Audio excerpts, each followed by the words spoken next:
Welcome to Playing with Fire, the podcast for people who are ready to custom build their love. We're talking about non-monogamy, however you design it, as an individuation opportunity. Want to leave the default and make your life spectacularly you? You're in the right place.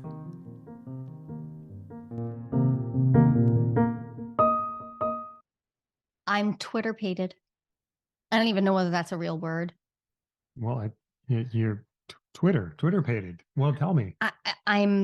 This particular interview had me all up in my stuff. I was genuinely excited, but I did not realize I was going to have like a full body reaction to talking with someone who I just admire so much, and who I just find personally so engaging as well. Yes. Oh, yes. But today's interview is awesome. She was unbelievable. Okay, so and yet completely believable. Totally believable. There's the thing. So today we're going to be extending the conversation we have been having. There's this conversation on our podcast about power dynamics. And power dynamics and power exchange are typically talked about in kinky relationships and in BDSM contexts. But we've been talking about them outside of that context, talking about the fact that all relationships are power dynamics. And so today we have an amazing interview where we're going to get a little verification about just how true that is, and then talk about the kinky side too. It's a blast. It was such an amazing conversation. So, leading into it though, I wanted to just talk about how we've been talking about kink as if it's separate from other sex. And I thought this might be a good moment.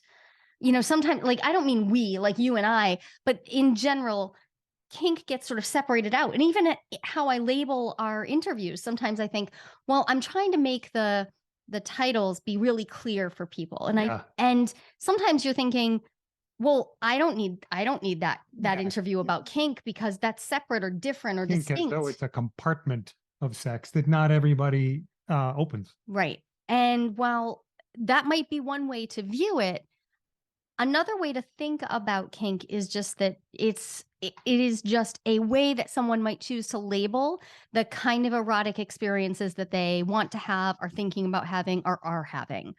And so I would invite everyone into this conversation, all consenting adults, to the conversation of what the heck is a power exchange relationship?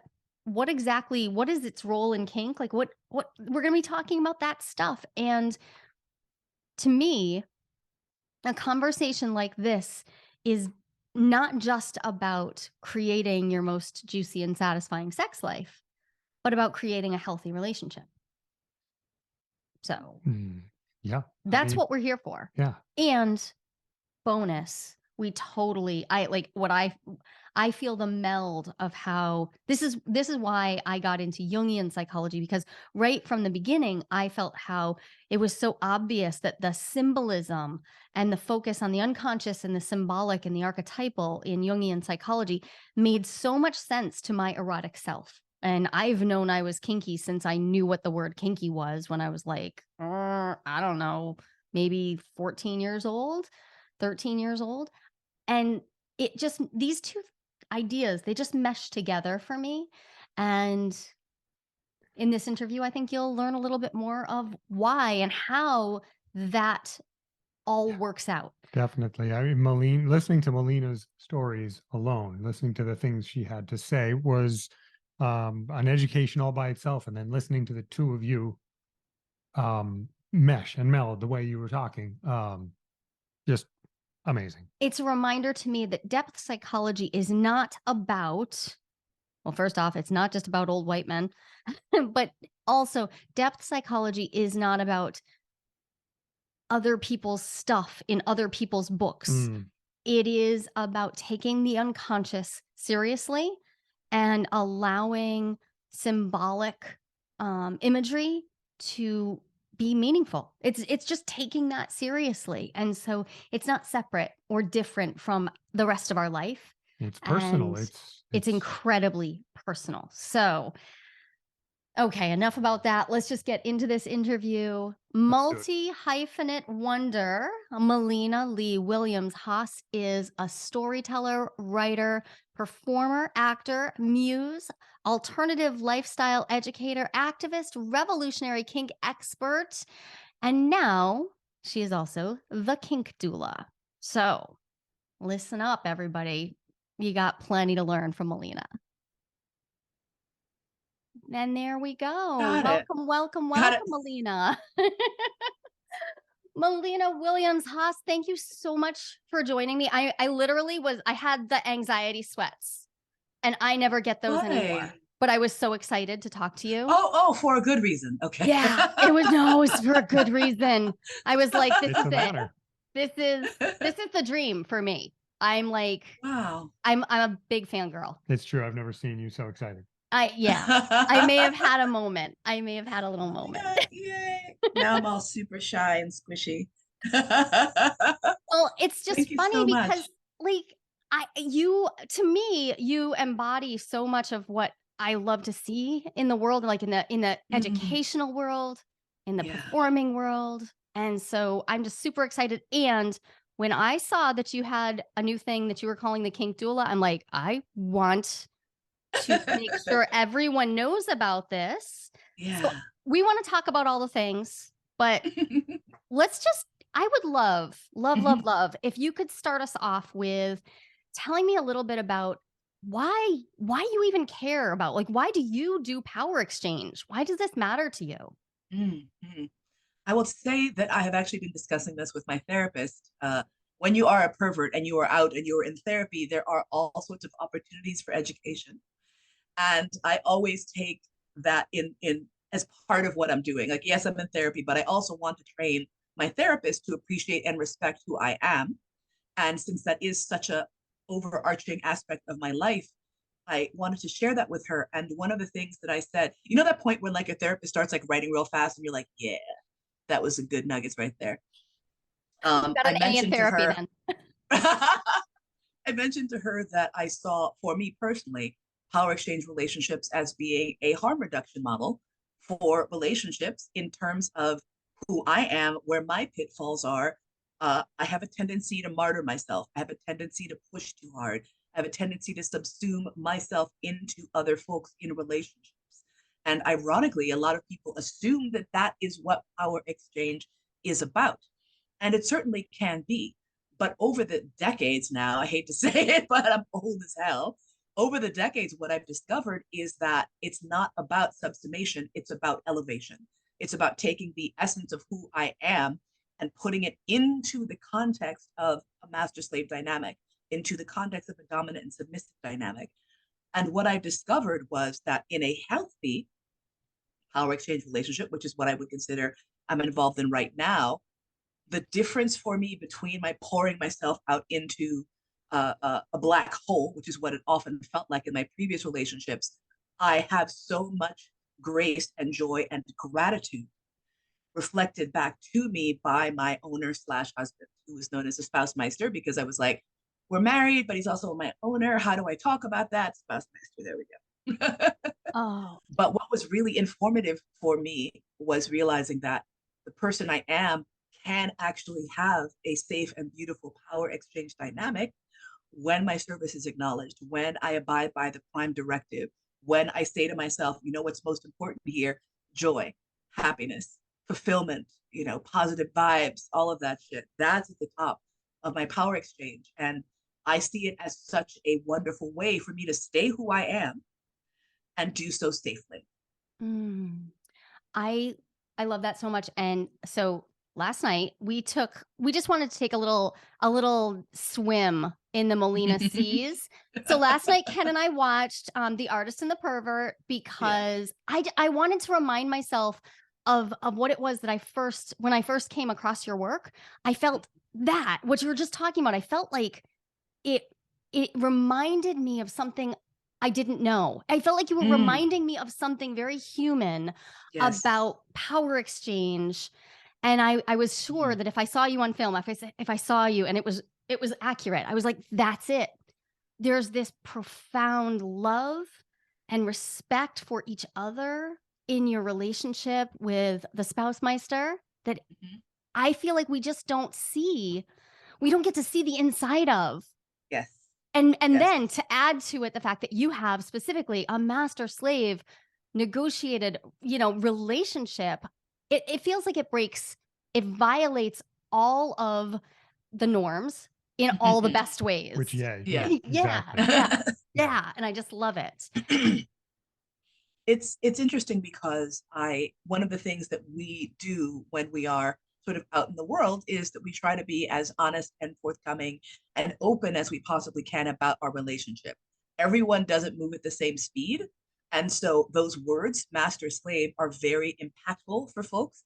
As a Black woman, I understand profoundly that dichotomy between consent, et cetera, and what my ancestors were subjected to. And so what I tried to hold on to is the explanation that chattel slavery, where the slave is reduced to a subhuman item, is not what we are doing at fucking all. And in fact, I think that most people would look at our relationship and say, wait, who's actually the owner?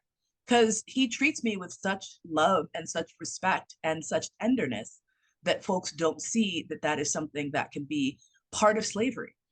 But what I share with folks is I say, look, there's all sorts of power exchange relationships that exist in the world. We just don't call them that, right? Everyone in the military is in a power exchange relationship. Everyone who is a parent is in a power exchange relationship. Everyone who's in a relation, everyone who works in this capitalist grind that we're in is in a power exchange relationship. Those things are fluid, those roles flip and shift.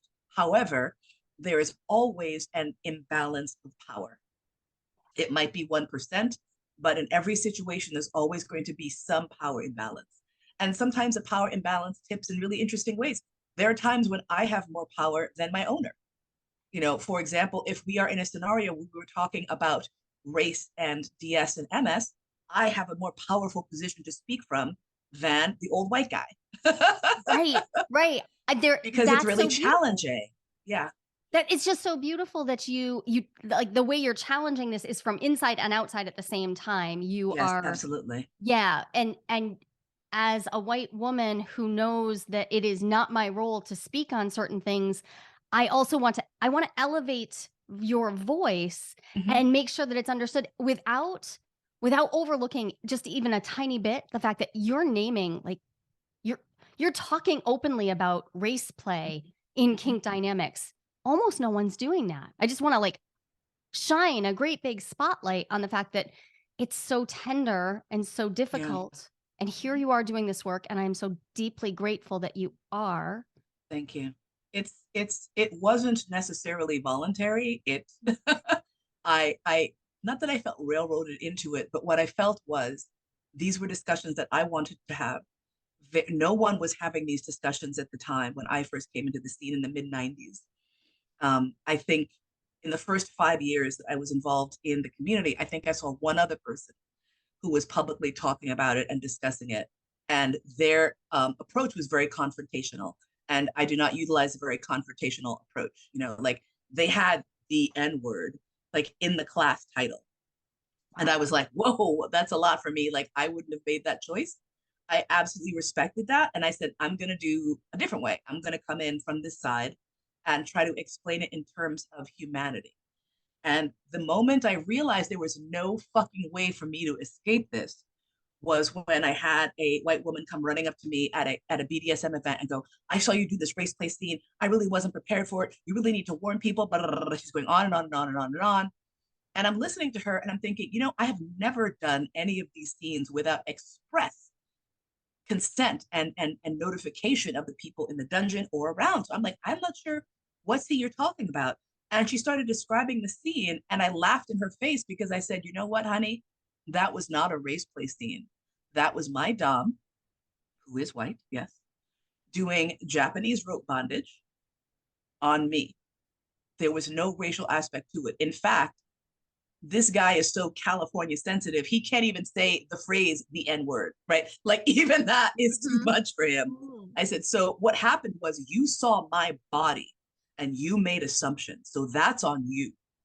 And I realized that whatever I did, I was doing race play because there is no way to extricate myself from this body that I'm living in. And I had to embrace that or freak out. Like, right? I didn't feel like I had many choices. And I said, you know what? Fine. We're just going to jump in and we're going to talk about this. Because the fact is that someone assumed I was doing a lynching scene because I was getting tied up. Right. You know, there was no rope around my neck. Japanese rope bondage has nothing to do with nooses and pain and suffering and any of that. And yet my body is on display in that way, regardless of what I do. So you took a hold of it. Yep. And like, fine, I'm gonna call this narrative. Fuck all y'all. That's it. I that's what I see. Like you have grabbed the narrative, and I'm just so deeply grateful because I think I wouldn't even I would be terrified if I hadn't already heard you talk about it. I would be terrified to even bring it up. But that's not fucking helping anything. No, it's not. To not talk about it. So thank you. And people have curiosity, and part of what I wanted to do in having this discussion, because people are doing it, right? Like, there's no way that I can say I'm the only one. I'm not, in fact. And so part of what I wanted to do with my discussion is to say, while you may not feel comfortable speaking on this, I have overcome my discomfort deliberately and consciously because I wanted to normalize taboo shit. And I did not want any other person like me who had these fantasies, who had this desire to do these types of scenes, which are frequently falling into the ordeal path category. They're not fun and light and silly as far as I'm concerned. Now, have there been times I've done these scenes and silliness has occurred? Absolutely, because sometimes shit just gets ridiculous. You know, I had one of the very few people I've done this sort of scene with. We wanted to do specifically like a hard, fast humiliation scene. And he was like, I don't even know what to call you. So he legit went onto the internet racial slur database and looked up that's known as Reddit or no. there was literally like a site. It probably still exists because, you know, what dies on the internet, but it just had a list of all these things, like, you know. And the thing is, they're so ridiculous, some of them. So by the time someone's calling you a spear chucker or a jungle bunny, or, you know, you're just like, and now you're laughing. And that's kind of silly. And then the ultimate sort of moment was at the end of the scene when I had the crap beaten out of me and I'm sobbing and covered in like sweat and grossness. And he had his boot on my chest and is leaning down like, rah, rah, rah. And he looks straight into my eyes and says, you know, you are only worth 3/5 of a fucking vote. And I was laying on the ground. I'm like, what? Like, what a moment. Like, what? So I'm laughing. Everyone watching the scene is laughing. Some people are like, what does that even mean? And I'm like, go look up your American history. Constitutional, yeah. Like, so right. We just throw a little constitutional moment in. A little constitutional fucking role play. So I'm crying, laughing. Like, I'm just bent over. Like, the scene is done. And it was so hilarious. And I was like, dude, what the hell? And he said, look, this is hard. You need to understand, it is tough for me to remember. It's like, this is not my life. I don't say this shit. Yeah. But what was interesting to me is that hammered home the absurdity of racism.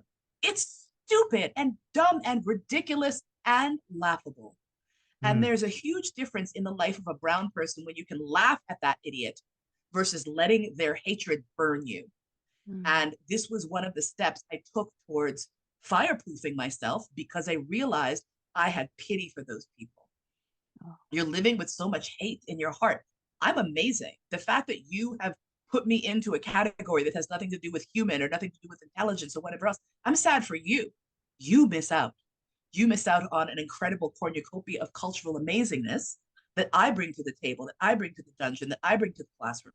So if you're going to be so caught up in that you're just looking at someone and you see, you know, whatever you see that is not flattering, I feel bad for you. Yeah. And that was one of the things that this type of play enabled me to access. I'm so, like, the artist in you is so apparent. Yeah. Well, your engagement in all of the narratives, you mentioned it before. It's so honest and from my point of view, from all the ways that I've skulked around my life, hiding from who I am and how I participate in the narratives that I live in. It's Yeah. amazing to watch. It's And I Thank you. appreciate you a lot. full Thank embodiment. you. Yes. You know, Yeah. but I want to circle back because you mentioned something right at the start that I think Mhm. is a good guide piece for people who are considering power exchange, but really are just Mhm. like, where do I even start? Because we just jumped Yeah. into the deep end, right, of Yeah. where people are afraid to go. But if we Yes. go back, you mentioned the phrase prime directive. Would Yes. you say more about what that phrase means? Absolutely. This was a guideline that was provided to me on my first DS relationship.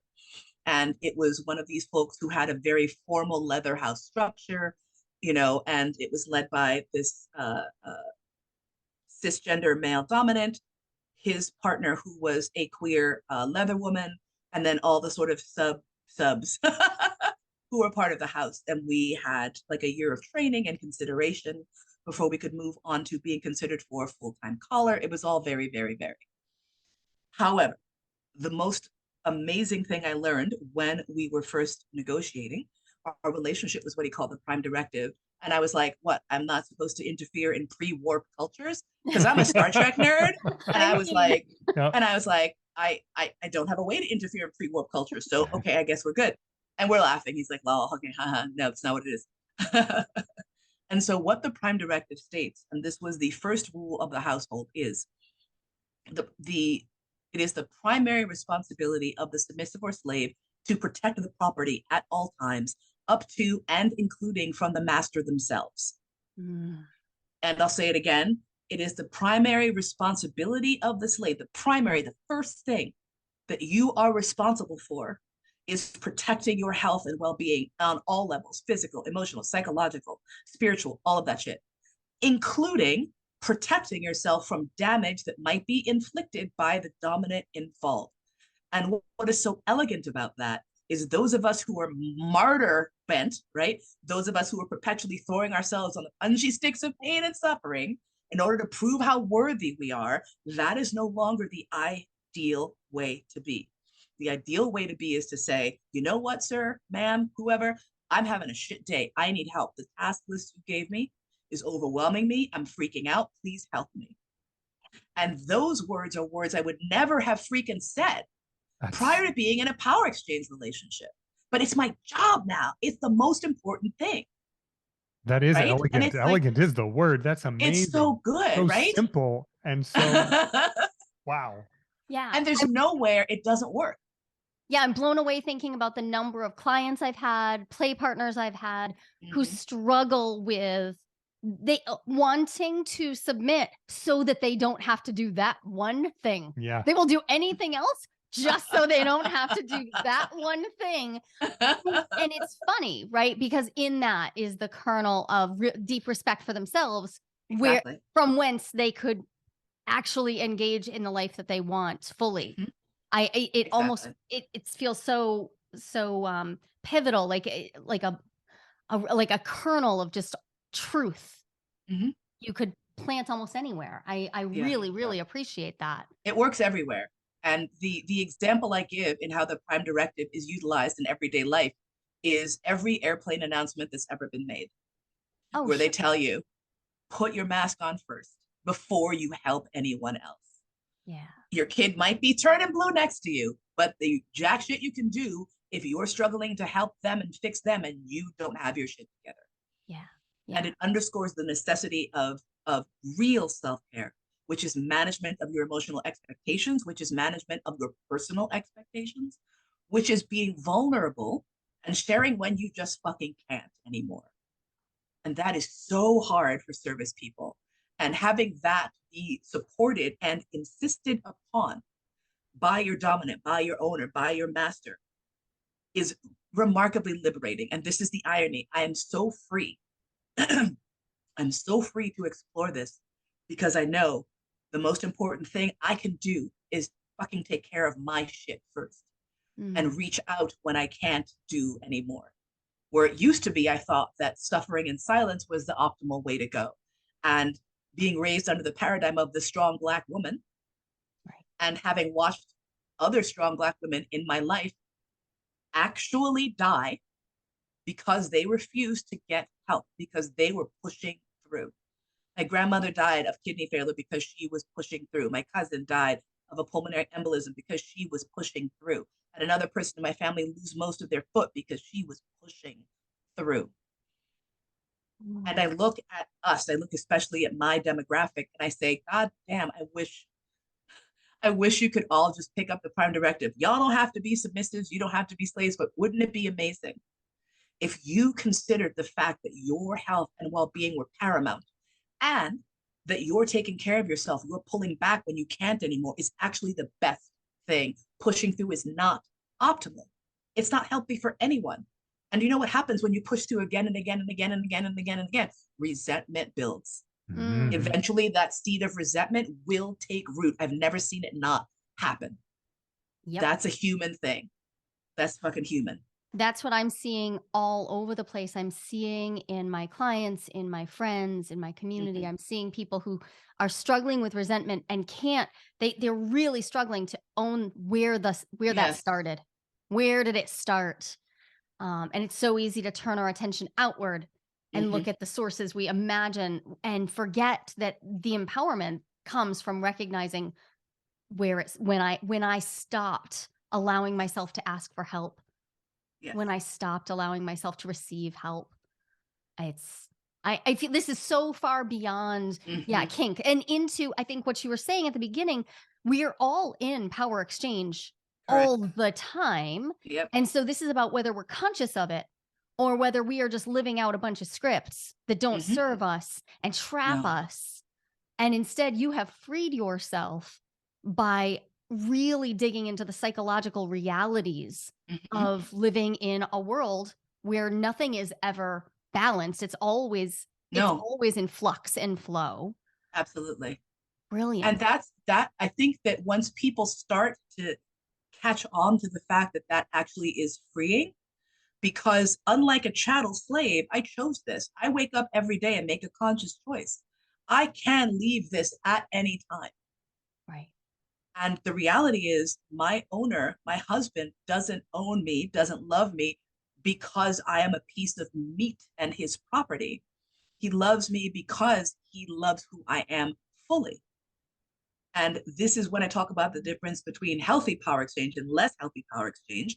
I would slide my first relationship. It did give me so much, but into the realm of less healthy because of the expectations that there was a way to be submissive, there was a way to perform as a slave, and that I needed to learn and be trained into that. And what started to happen was I started to feel crushed into a box that was not of my construction. Yeah. And if that's what you want, more power to you. But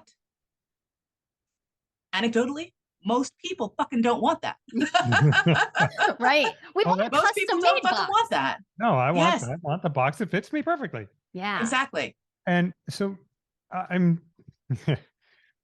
you were talking about, take care of yourself, take care of this person right here. And that requires a level of self-knowledge.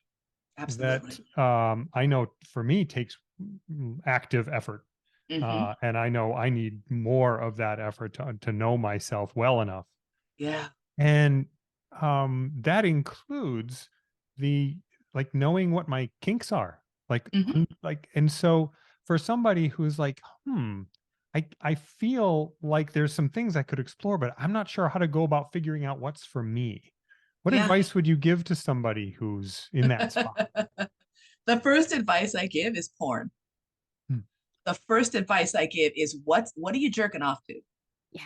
And then the second advice I give is what do you want to jerk off to that you're ashamed of? Yes. Oh, that's good. I love that. Yeah. What do you wish you were? Yeah. What are you doing? And then what is the video that you scroll past real fast because you're like, ah.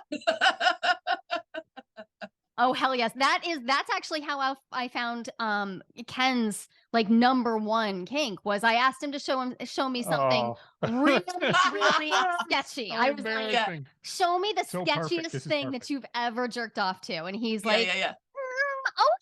And he shows me this video and it's of, I kid you not, just some cum on tits. And I'm like, your response was beautiful. buy it.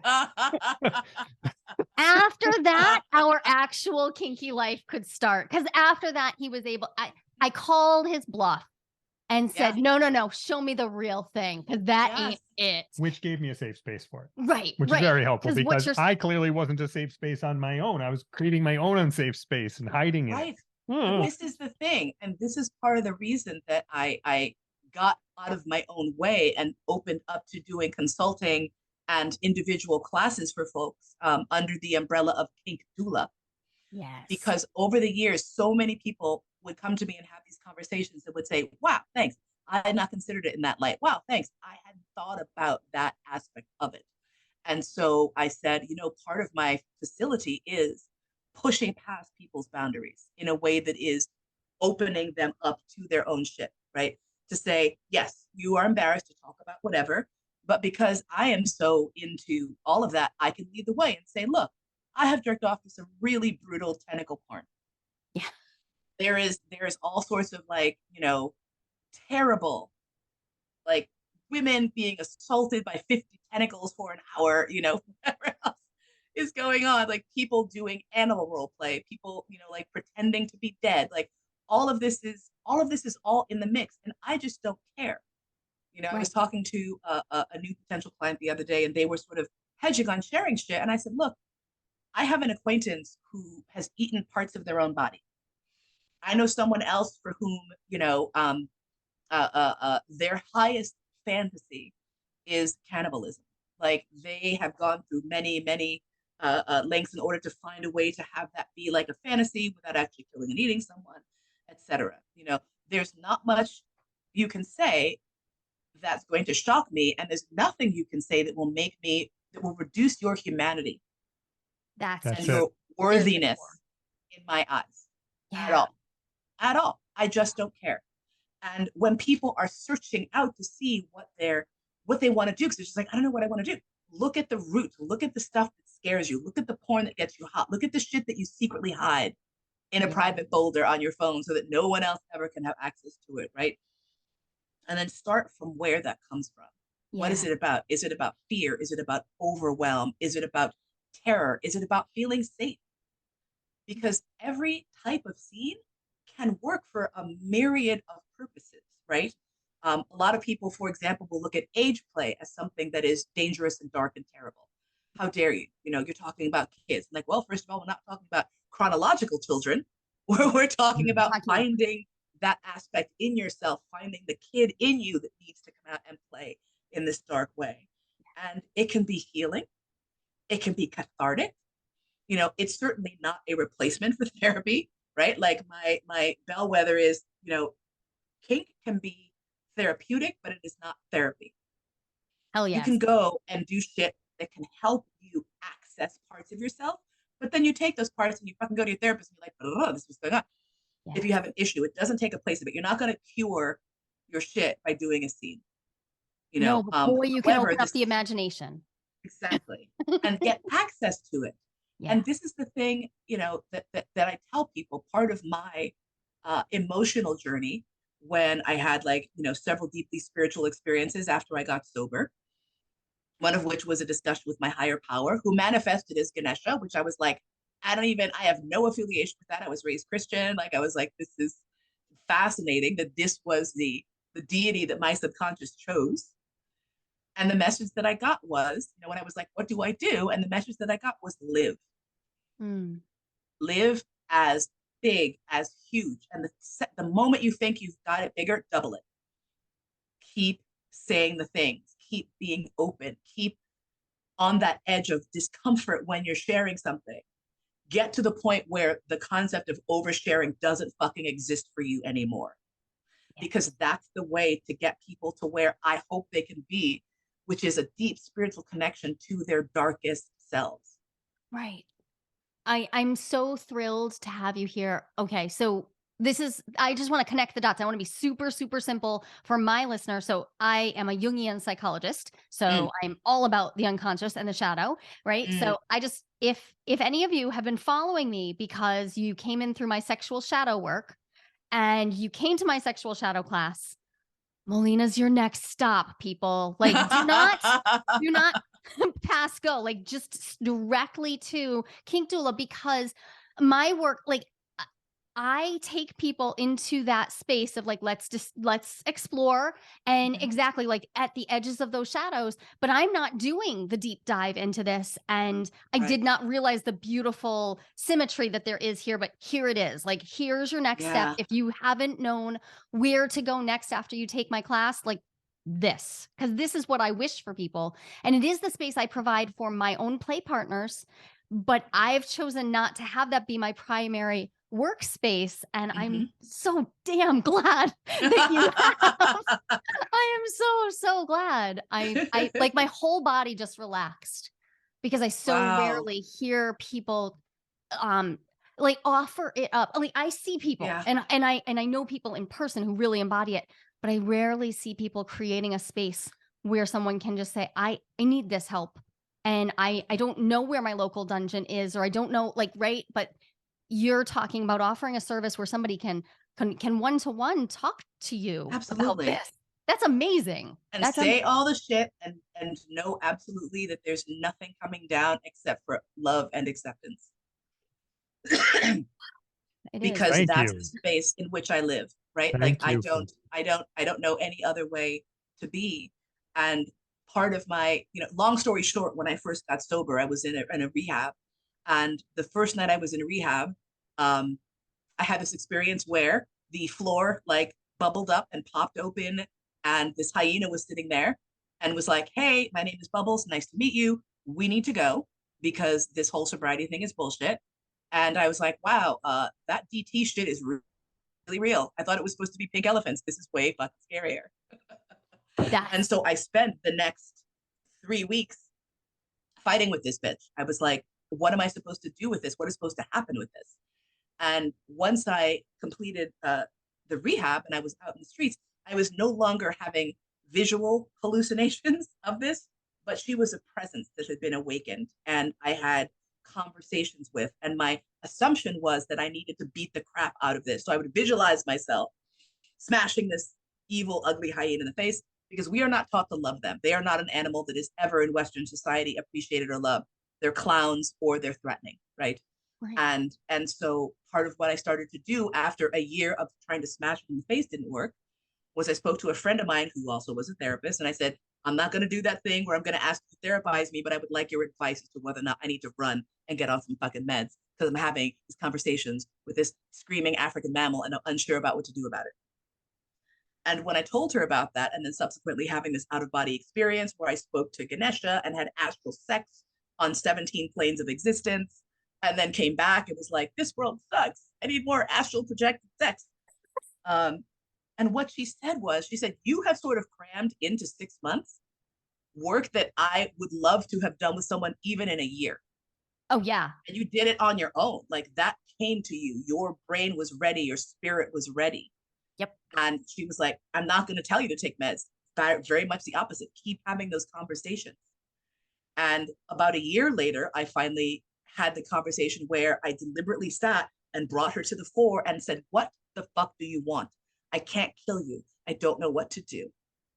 And her response was, I want you to love me. And my first response was, ha ha, good luck. I can't. You're stinky. And also, I don't know if you remember, you tried to kill us. You tried to kill us. You were like, leave fucking rehab. You're terrible.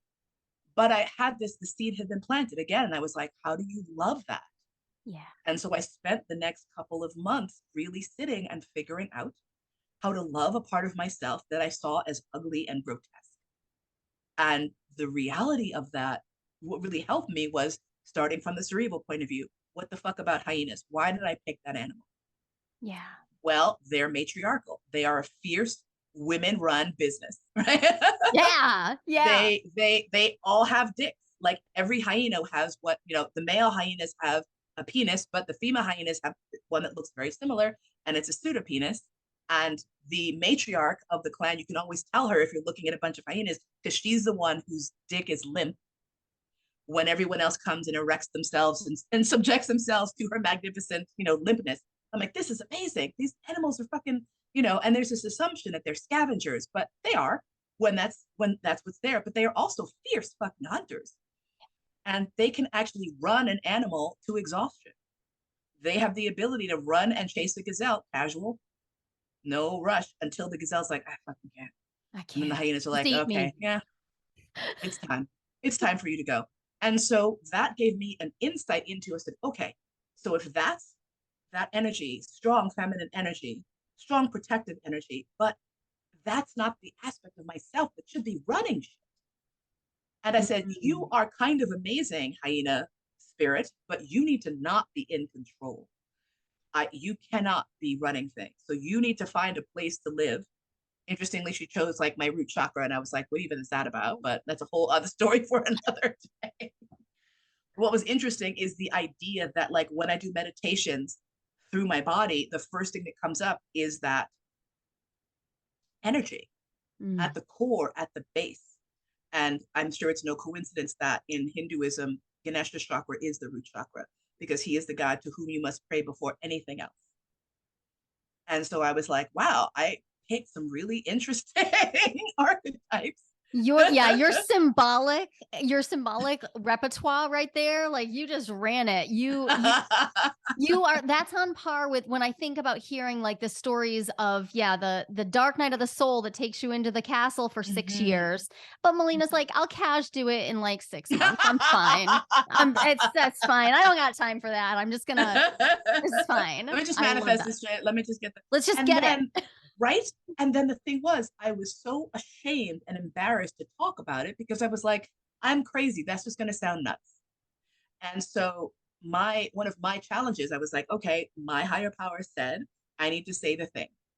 Even though I'm afraid that I'm going to come across as nuts, I'm going to say the fucking thing. And so I was at a very small AA meeting back when I used to go religiously, faithfully. And when we were doing the shares, I was like, I got to share.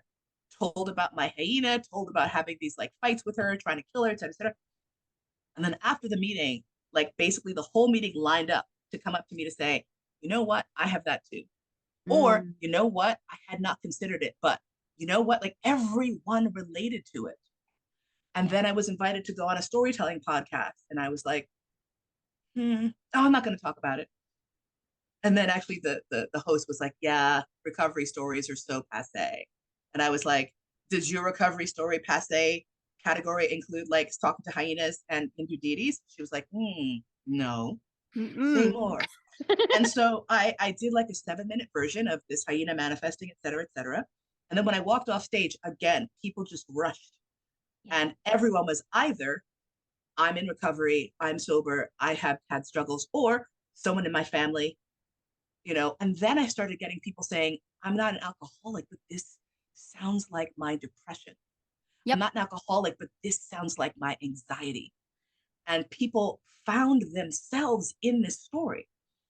And one of the things my very first storytelling mentor said to me was, the more specific your story is, the more you are just convinced no one will get it, the more universal it is. Because people want to find themselves in your story. And I realized, I was like, you know what? This is bigger than alcoholism. This is bigger than addiction. It's something that really reaches out to everyone. Because if you're not an addict, you're addict adjacent. Yeah. And if you're not an addict or addict adjacent, you are certainly dealing with mental health issues or are mental health issue adjacent. No one escapes that. That's like that's a human fucking thing. Human thing. Plus, we're living in late stage capitalism. Welcome to mental health adjacent. Like, we're all in a mess. Yes. You are just embodying exactly what I imagine the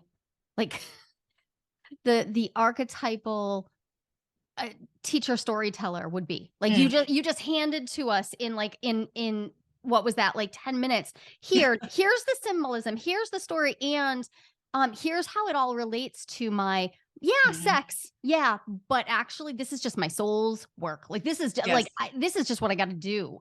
This is what I got to do. And that it's so delicious. And I'm thinking about how there will be also some people who hear this big story and they think, well, I'm scared because I I don't know if I have any big dark thing. I don't know. I haven't found anything like, but I'm super curious and I want to find more of me. And so what would you say to that person who's like, I don't know, but something's tickling me here, but I don't even my porn feels tame and you know, and I don't know, like, should I explore kink? Am I allowed to explore kink if I don't know Here's whether I'm kinky? here's the thing. I can go and play miniature golf and have a great time. Love it. Do I want to go and buy golf clubs and go buy a thing and run around in a cart with a bunch of people? I don't. All I want is mini golf every few years. I find it amusing.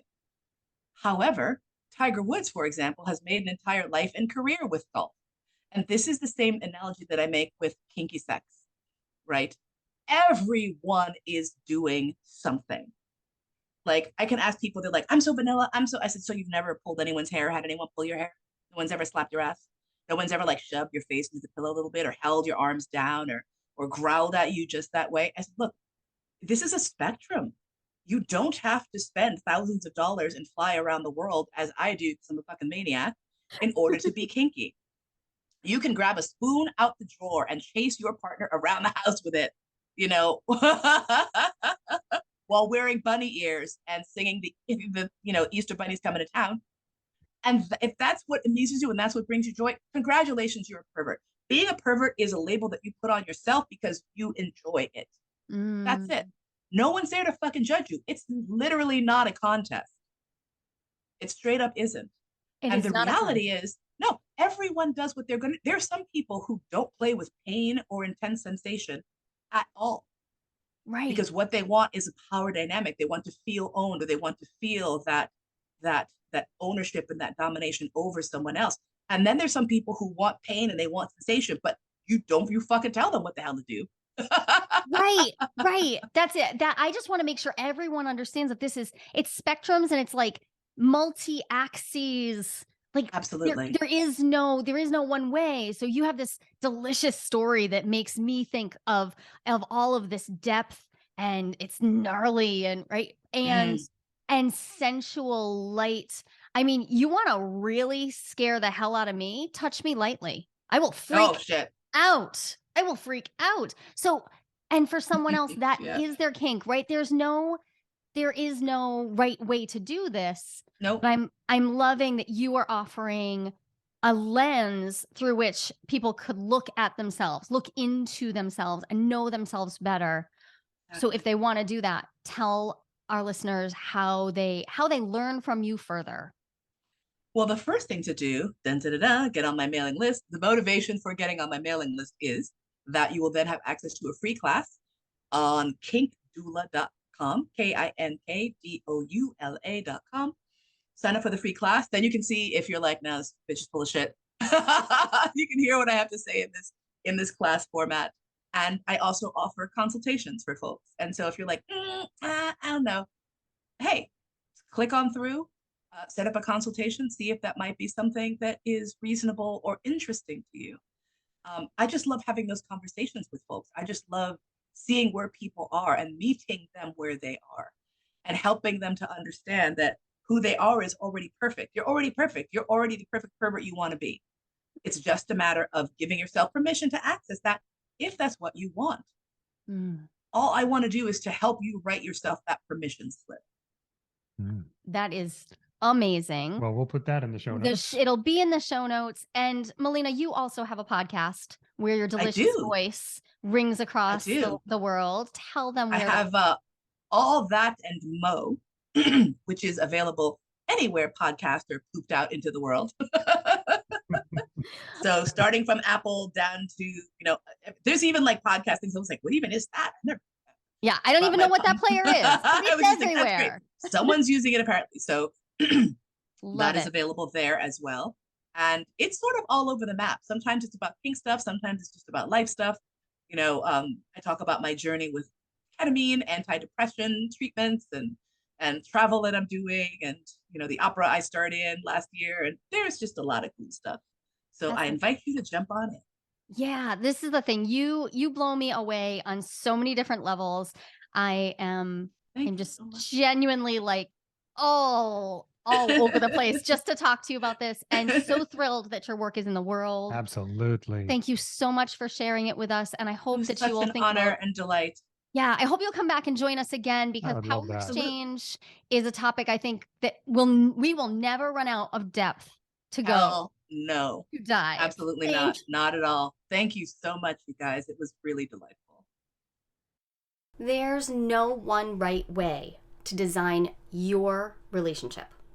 And lots of people, actually about 25%, according to a recent national survey, are interested in some type of open relationship. But how do you know if you are ready to open up happily? Not everyone is, and that's no problem. I've got a 60-second quiz that will give you the answer. And even better, you'll walk away with your next step, whether you're good to go or not so much when it comes to opening up. And this is no BuzzFeed nonsense. I personally designed this quiz from my years of academic research. Go to joliequiz.com. That's JOLIQUIZ.com, and find out if you're ready to open up happily and what to do if you are or if you're not.